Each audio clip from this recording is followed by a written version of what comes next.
I once thought I'd never smile again after losing my husband suddenly to a stroke. But then someone unexpectedly became the shoulder I could lean on. My son Jack, 28 years old. Have you ever felt lonely in your own home until a familiar hand quietly reached out and held yours? This journey of healing is not just about the pain of loss, but about family, understanding, and how a mother learns to keep going through the unspoken love of her son.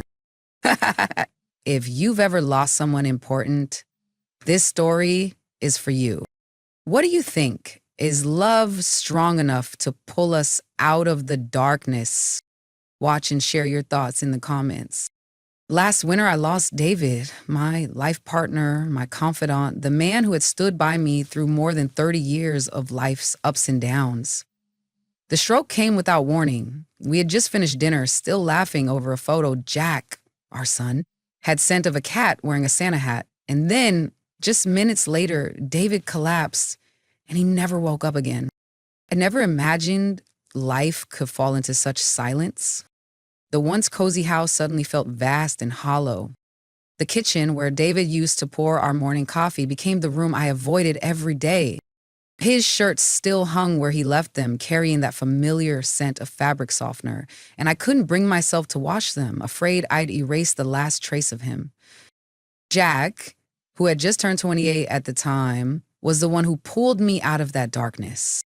My son had always been thoughtful, though quiet and independent, but after the funeral, Jack moved in with me for a few months. At first, I thought it was temporary, that he would soon return to the city, to his job and friends. But Jack stayed. On the first morning after the funeral, I got up early out of habit, walked into the kitchen, and saw Jack already there making coffee. Instead of sitting silently like he used to, letting me handle the housework, my son quietly set the table, sliced bread, and laid out the porcelain plate David had always liked. "I thought I'd try to making it the way Dad used," Jack said, placing the cup in front of me. "Not sure if I got it right, but I didn't want you to have to think about where to begin today." Type sub-zip, his words caught in my throat. In his eyes, I saw not only the sorrow of losing a father, but a quiet resolve, not to let me walk through grief alone. In the days that followed, Jack didn't speak much, but he was always there. When I couldn't bring myself to cook, Jack did. When I avoided the living room because David's old slippers were still there, Jack turned on the TV and coaxed me to sit beside him and watch the old family movies we used to love. When I stared at the empty space beside me in bed, Jack left a light blanket by the door and said, "If you can't sleep, call me anytime." Losing someone doesn't always come with loud crying. Some grief sits quietly in your chest, tightening every breath. I didn't know how to move forward, but in Jack's gaze and the way he gently arranged each meal, each step of the day, I was reminded I still had family. There was still someone who needed me, who loved me, and who wanted me to keep living, not just to survive. That morning began like any other. A gentle spring morning, the breeze carrying the scent of jasmine from the trellis out front. I was arranging a vase of fresh chrysanthemums when Jack walked into the kitchen, a slightly mysterious look on his face, hiding something behind his back. "Good morning, Mom," he said, then leaned in to kiss my cheek, a gesture he'd made a habit of since David passed, as a quiet form of comfort. "I've got a little surprise." I tilted my head, raising an eyebrow with a smile. "What now? You planning to drag me out to plant vegetables again?" "Nope, something better than that," Jack said, his eyes lighting up as if he were about to whisk me off on some youthful adventure. "Come outside for a moment, Mom." We stepped out into the yard. The sky was a clear blue, the sun warm but not too bright. In the driveway sat a silver convertible, gleaming like a dream. I recognized it instantly. The car I once jokingly said, if I had a miracle, I'd drive that down the coastal highway, hair flying in the wind like the women in the movies. I froze. "Jack," I whispered his name, my voice catching. "That car, do you like it?" Jack gave a soft, slightly shy smile, but his eyes were filled with warmth. "It's yours." "Don't ask where I got the money," he cut in, stepping closer to take my hand. "Just know this, you deserve it. You spent your youth caring for this family, for me, for Dad. I just wanted to show you that you can still live brightly." Jack's voice softened. "I've seen you sad for too long." I turned away to hide the sting in my eyes. A rush of emotions rose inside me: gratitude, disbelief, and a tidal wave of love. "You didn't have to do something so big just to make me happy," I whispered. "No, Mom, you don't get it," Jack said, gently tightening his grip on my hand. "This isn't about making you happy. It's a reminder that you can still steer your own life wherever you want, that you're no longer bound by loss, that you get to keep living because you." I pulled Jack into an embrace, holding him tightly. My heart felt like it was melting. That afternoon, we drove the new car out of town, the wind rushing through our hair, the scent of wildflowers in the air. Jack put on an old song, one David used to play every wedding anniversary. I laughed through my tears. The road stretched out before us, beautiful, still, free. I wasn't just given a car. Jack had given me a piece of himself, a small door back into the world after so many months of retreating into the dark. And I knew somehow, somewhere far away, David was smiling too.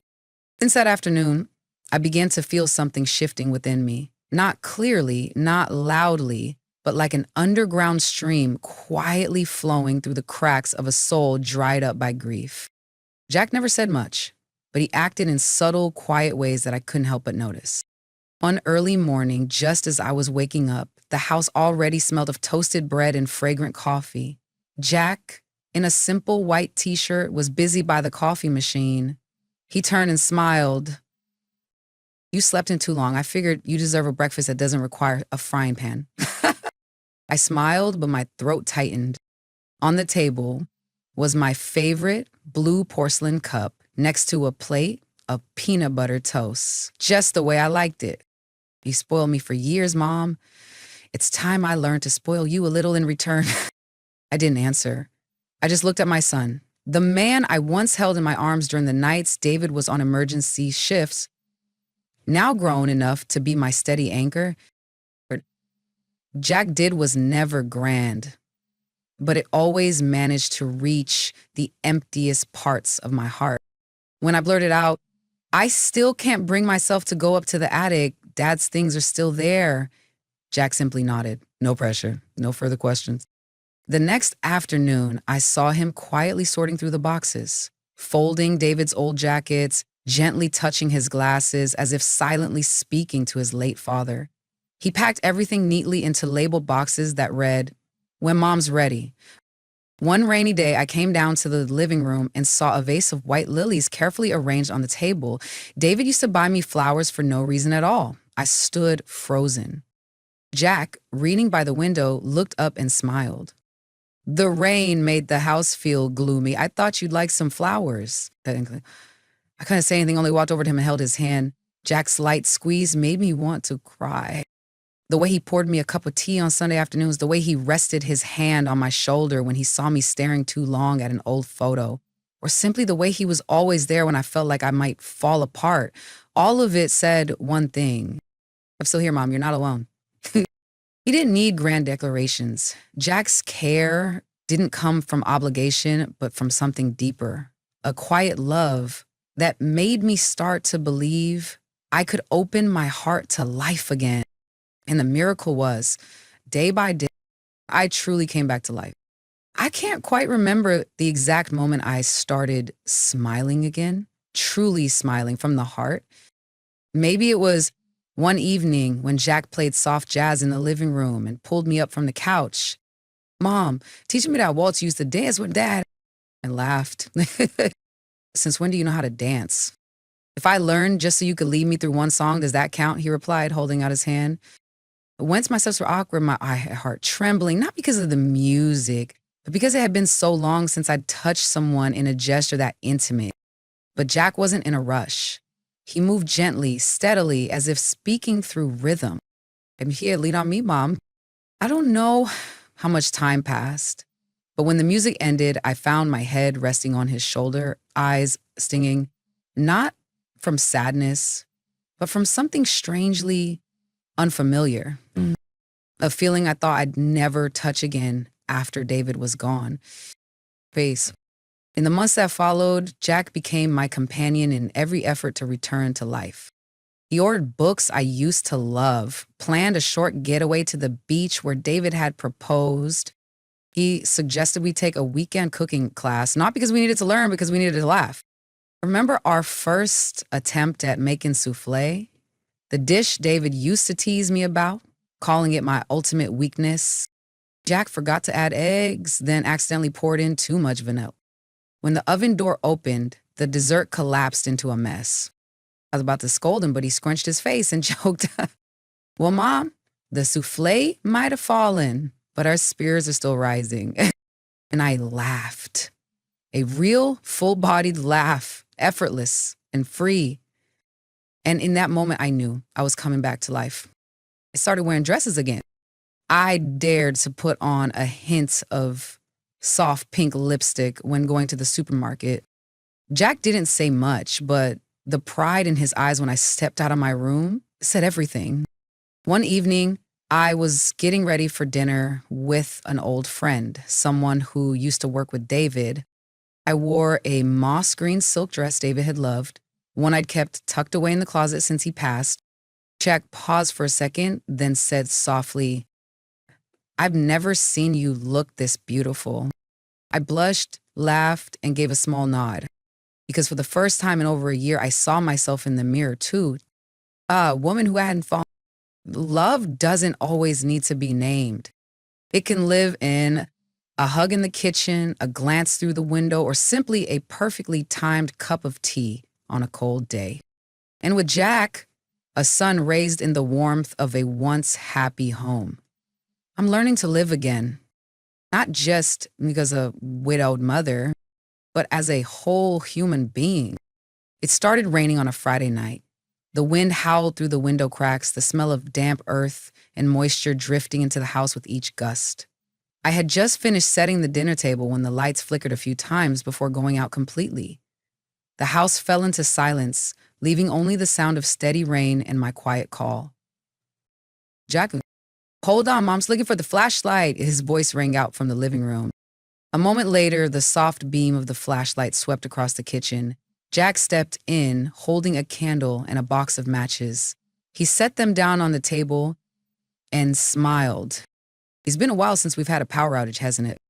I nodded, my heart suddenly still as memories of past storms came rushing back, when David was still alive, and the whole family would huddle in the living room, light candles, play cards, or tell ghost stories to pass the time. "Remember how your dad used to hide in the closet and jump out to scare you?" I chuckled softly.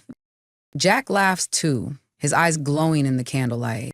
"Of course I remember, and he used to drag me out to play hide and seek when I was 8. It was storming like this that night too." I raised an eyebrow at him. "So now that you're 28, you still want to play hide and seek?" He nodded like it was a perfectly serious idea. "Why not? You might not even find me this time." I laughed, unable to believe it. "Fine, but if I catch you hiding under the table, I won't be able to keep a straight face." We started playing just like we used to when he was little. I counted loudly in the middle of the living room, 10, 9, 8. Jack's footsteps padded lightly in the dark, disappearing and reappearing. The flickering candlelight cast soft glows onto the ceiling, making everything feel both familiar and dreamlike. When I opened my eyes and began to search, the house was eerily quiet. I called out, "Jack, where are you hiding?" No answer. I walked through each room, the candle in my hand trembling slightly as the wind slipped through the cracks. Finally, when I opened the cupboard beneath the attic stairs, a figure burst out. Guess you. I let out a startled squeal and burst into laughter, doubling over from the surprise and joy. Jack laughed uncontrollably too, his cheeks flushed like a little boy. We collapsed onto the wooden floor, gasping for breath between giggles. "You're still a tough opponent," Jack said, reaching out to wipe the sweat from my forehead. "And you're still the same mischievous kid who refuses to grow up," I replied. Though in my heart, something had softened, like the rain outside finally quieting on the eaves. We returned to the living room. I lit a few more candles, placing them around the coffee table. And again, the atmosphere warmed, not so much from the light, but from a feeling of closeness. I poured hot tea, and as I handed Jack his cup, I looked at him for a long moment. In that instant, I realized, even though Jack was no longer the child who once needed me to carry him when thunder scared him, today he was the one lighting up the darkest days of my life. We sat close together on the long couch, talking quietly about old memories, about things we'd never said before, as if the storm outside had swept away all the distance time had once created. And I placed my hand on his, and Jack gently squeezed it back. It was a wordless gesture, but full of meaning. But nothing more was needed. Love, sometimes, is simply playing an old game with someone you love. On a rainy night, since that stormy night, something began to shift in the rhythm of my home. Not a dramatic change, but the kind that broods quietly, like the cusp of spring when no one knows exactly when it arrives, only that the sunlight feels softer, the wind less sharp, and flowers begin to bloom in familiar corners. I started sleeping better, waking up earlier, and sometimes I caught myself smiling without knowing exactly why. Jack, as always, was the one who brewed the morning tea and prepared a light breakfast before I came down to the kitchen. No need for many words. He always picked the cup I liked best, knew I didn't want anything too sweet early in the day, and always played an old playlist of songs I used to listen to with David. I didn't think you'd be willing to hear these songs again, I said one morning as Can't Help Falling in Love began to play. Jack shrugged, pouring more hot water into the teapot. I just thought, if music was once the best part of a memory, maybe it shouldn't be thrown away. I didn't say anything. I just looked at him. Sometimes I wondered, how could a 28-year-old understand my heart so well? I started cleaning out the attic where we kept many of David's old belongings, things I hadn't had the courage to touch before. This time, Jack simply stood beside me, never interfering. He helped when I needed him to, and quietly stepped away when he sensed I needed space. Among the old boxes, I found a letter David had written but never sent, his familiar slanted handwriting still faintly carrying the scent of aged paper. He had written it for a birthday I had long since forgotten. In the letter, he thanked me for my patience, for all the years we had endured together, both the sweet and the brutal ones. I read in silence, tears falling soundlessly. When I folded the letter and looked up, Jack was standing at the doorway. "Are you okay?" he asked softly. I nodded. "Better than you think." "Thank you for not rushing me before I was ready." Jack stepped forward and placed a hand on my shoulder. "Everyone has their own pace for healing. I just want you to know you don't have to walk it alone." That day, I decided to replant the flowers on the porch, the same ones that used to bring David joy every afternoon. Jack helped me choose new soil and buy fresh fertilizer. He even joked, "I'd rather scrub the bathroom 10 times than deal with fertilizer, but for you, I'll do it." We both laughed. In the days that followed, we learned to cook new dishes together, from European recipes to Japanese vegetarian meals. One time, I overcooked the salmon, and Jack still nodded earnestly. Very creative, Mom. And then we burst into laughter at the way he tried so hard to eat the whole thing. But the most memorable moment came one weekend afternoon when Jack came home holding a flyer. There's a therapeutic yoga class opening up 10 minutes from here. Want to try it? And then I looked at him, skeptical. "I'm old, my body's stiff as pine wood. Yoga sounds impossible." "That's exactly why you should go. Try the first class. If it's not for you, drop it, but give it a shot." And I did. That first session was awkward, but the instructor was gentle and the breathing exercises helped me feel my breath clearly for the first time in a long time. When I walked out, Jack was waiting in the car, holding the door open and handing me a cold bottle of water. He didn't ask, didn't rush me. He just looked at me quietly as if wondering, "Did you feel a little lighter today, Mom?" I nodded, and Jack smiled. It's how we lived. No pressure, no expectations. Just small steps, gentle choices, slowly guiding me out of the darkness. There was no miracle, but there was a young man willing to slow down, Sir, walk with me on this slow, uncertain path. It was a Saturday night with a light drizzle falling outside. I had just turned off the kitchen lights after a simple dinner when Jack came in from the living room carrying an old box. I recognized it immediately. The wooden box David used to keep letters and small mementos. Do you remember this? Jack asked, placing it on the table, his voice soft like the breeze. I touched the lid, running my fingers over the faded scratches worn by time. I thought it was lost, I whispered. Jack opened the lid. Inside were handwritten letters, an old notebook of Christmas wishes, and photos of our family from when Jack was little. We sat across from each other, the light from the table lamp casting a warm golden hue over the surface, as if time had softened its edges. I picked up a photo, David holding a 3-year-old Jack. On his shoulders, both of them beaming in a field of wild daisies. Your dad always said you were a miniature version of him, I said, my lips trembling as I looked into the brightness in their eyes. Jack gave a quiet smile. Maybe that's true, but I've never felt like I could replace him.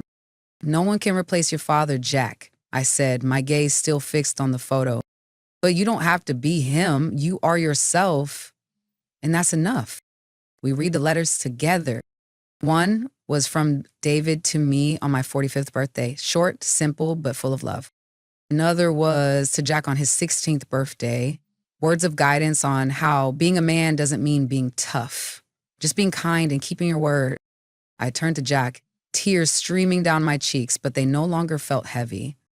I used to think I couldn't live fully without your father, but today I realize his love is still here through you, through everything you do for me. Jack didn't respond. He stood up, walked around the table, and gently wrapped his arms around me from behind, resting his chin on my shoulder. You were never alone. Not with Dad, not with me. I placed my hand over his arm and gave a gentle squeeze. In that embrace, I felt small again. Not a mother who had to be strong, not a wife holding it all together, just a woman being loved with quiet tenderness. We sat there together for a long time, saying nothing more. Outside the window, the rain continued to fall softly, as if reminding me that some memories don't need to be forgotten. They just need to be held with gentler hands. When Jack stood up and said goodnight, I held his hand just a little longer. Thank you, Jack, not just for the night, but for everything. He leaned down and kissed my forehead. Good night, Mom. That night, for the first time in many months, I dreamed of David, not in grief, but in a warm dream. He was smiling at me and Jack, as if to say, you're both doing just fine. Spring arrived gently, without warning. That morning, I opened the window and caught the first sunlight touching the treetops in the garden. Tiny flower buds beginning to bloom, delicate yet full of life. Jack walked into the kitchen holding 2 cups of coffee, one for him, one for me. Did you sleep well, Mom? His voice was as gentle as always, but there was something different, a quiet joy sparkling in his eyes. I nodded, taking the warm cup from his hand. Very well, thank you, sweetheart. We sat together on the porch. The air was still, filled only with the sound of morning birds and the soft clink of a spoon against porcelain. A true peace. No longer the silence of sorrow, but the stillness of something found again. Jack set his cup down and turned to me. Okay, I just booked 2 tickets, a little weekend trip. To where? I asked, surprised. The coast. You once said you wanted to watch the sunset by the sea again, but then Dad passed, and you missed that chance. He hesitated a little. So now we're going to do it together. I smiled. Sometimes happiness comes from the simplest things. A warm cup of coffee, a fresh morning breeze, and someone who remembers your quiet dreams. That evening, I took out the long white dress I had folded and tucked away in the closet for years. The dress David once gave me for a special occasion. I had been too afraid to wear it again, fearing it would stir up too many memories. But this time, I put it on not to remember, but to move forward.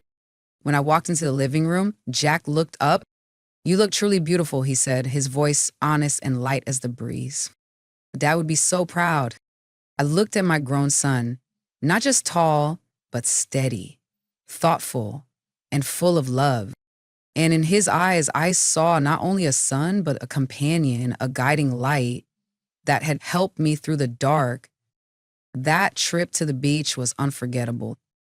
We laughed, played like when Jack was a boy, walked barefoot on the sand, ate ice cream under the sun, and watched the sun slowly dip below the horizon. As the sky turned crimson, I gently took Jack's hand. "Thank you," I said, "for not leaving me when I thought I couldn't stand again." Jack squeezed my hand. "Ever plan to? You're my home, Mom, and you deserve every good thing." In that moment, I no longer saw myself as a grieving widow holding on to pain. I saw a mother being reborn, a woman beginning to love life again, not only for David, but for Jack and for myself. We returned home in the soft light of a calm afternoon.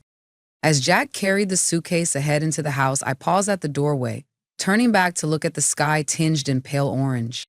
I whispered, "Thank you, David, for leaving me the most precious gift, Jack, and a love that never faded."